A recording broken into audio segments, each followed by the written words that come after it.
This is Ashkelon city. The city which is on the bank of sea was a target of Hamas rockets a few days ago, and the rocket that fell on the city, some of them also fell on this hospital. The hospital had two sections. One was the exterior section, and another major part of the hospital which was destroyed, that was the child care section, where smaller or younger kids used to stay. And that has been the situation since then, and even now the situation is not far from normal. We could see several people coming in, in ambulances. There are back-to-back vehicles bringing people who have been injured in several other parts. Today also, when we were having some walk around or meeting people in Ashkelon, we at least 4 times we saw a very intensive sound of sirens going off, and that said that one should rush immediately to a safer place, and the rockets were exploding in the sky, mostly because the counter offensive from the Israeli side is very much on, and it tries to engage rockets while it is very much in the air. From the Ashkelon also, there has been a major counter offensive that has been started.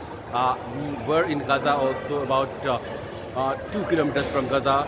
There is a military establishment of Israeli side in Zuchimi, which has been launching multiple rounds of attack from the ground, that is from various type of cannons.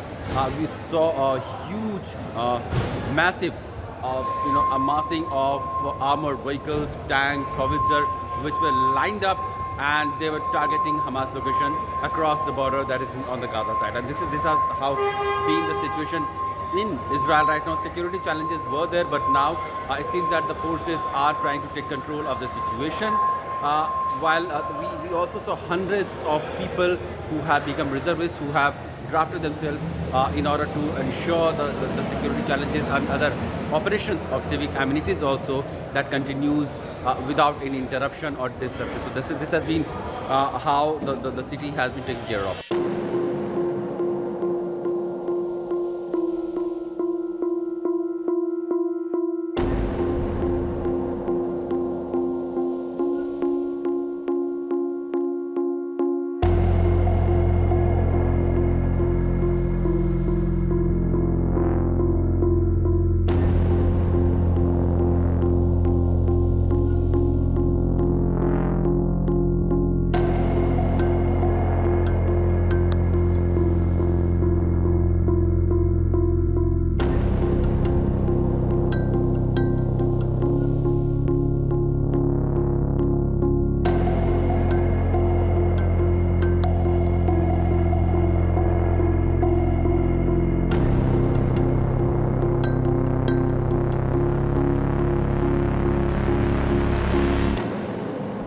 We're joined by Dr. Ron, who is a senior doctor in the hospital which came under attack from Hamas rockets, and he has some very horrible and very bad stories to tell us.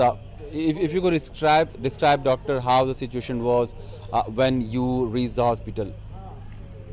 Okay, let's start a few hours before I reached the hospital. I live in a rural community called Netiv HaAsara, which is the closest one to the border of Gaza. My house is 300 meters from the border of Gaza.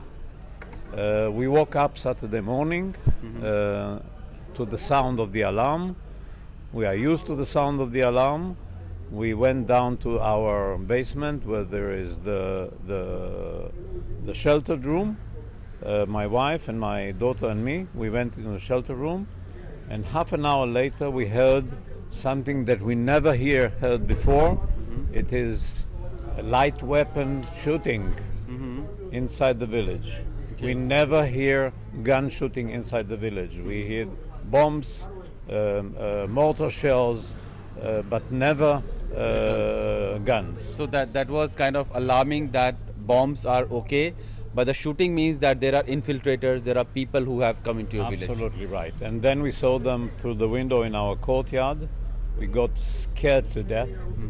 We closed all the windows and all the doors. We went into the shelter and we closed the door to the shelter, but the door can also be opened from the outside. And we started to pray.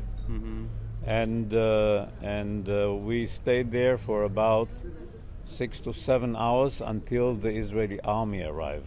Okay. During those 6 and 7 hours, we heard shouting, people screaming. We had no electricity, no water, and the communication went back and forth. And from the bits of communication I succeeded to gather, I understood that many of my neighbors were killed.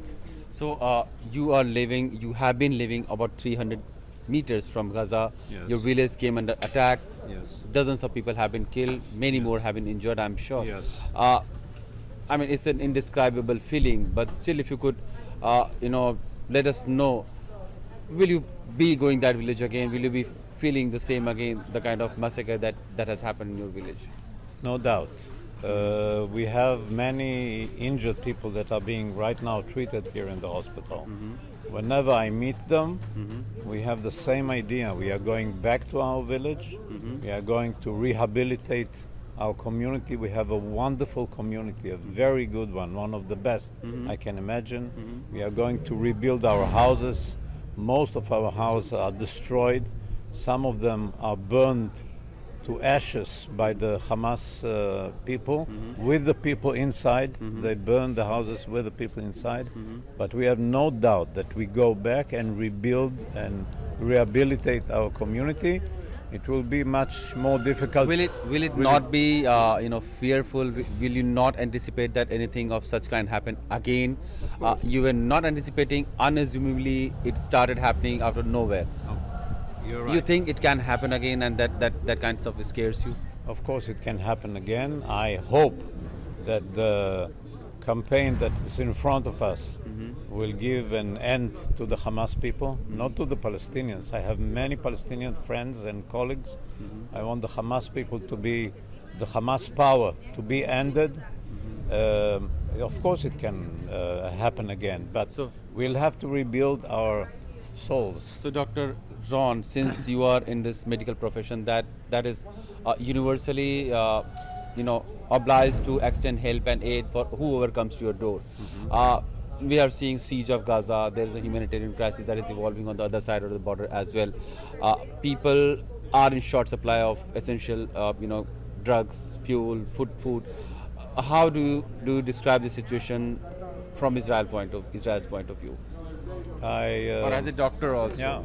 I'm sorry to say, but at the moment, there are certain things that I cannot deal with. Of course. I cannot deal with the Palestinian sorrow now and the Palestinian suffering. I cannot deal even with my own suffering, and my own feelings. I cannot deal with what happened, and I don't have a clue of what is going to be. I have to concentrate all my energy now on treating the patients and the injured that are coming every hour to the emergency room.